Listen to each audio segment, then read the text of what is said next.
Hi friends, good afternoon. అంటే 12కి వంట చేస్తున్నాను అనమాట.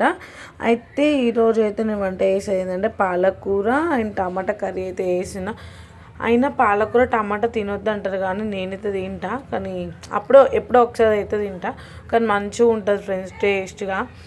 అదే మనకు టేస్ట్ అయితే ఏది కాంబినేషన్ మంచిగా ఉంటుందో దాన్ని అయితే మనం తినొద్దు.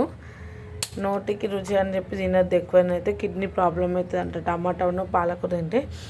ఆయన ఎప్పుడైనా ఒకసారి తినకపోతే ఎందుకు, మనం ఎంత తినొద్దన్నా ఖచ్చితంగా తింటూనే ఉంటాం కదా.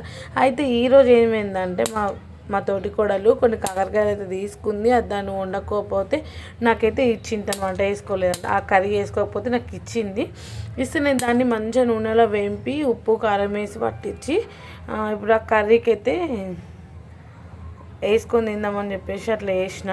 మీకు కూడా ఇట్లా నచ్చితే చేసుకొని తినండి, బాగుంటుంది టేస్ట్ అయితే. అండ్ ఉప్పు కారము కొంచెం చాట్ మసాలా వేస్తే మాత్రం సూపర్గా ఉంటుంది. అవి నేను మంచిగా వేంపిన అనమాట, నూనెలో మంచిగా వేంపి తింటే కరకలాడుతాయి అన్నమాట. మనం ఆలుతో అట్లా వేసుకుంటాం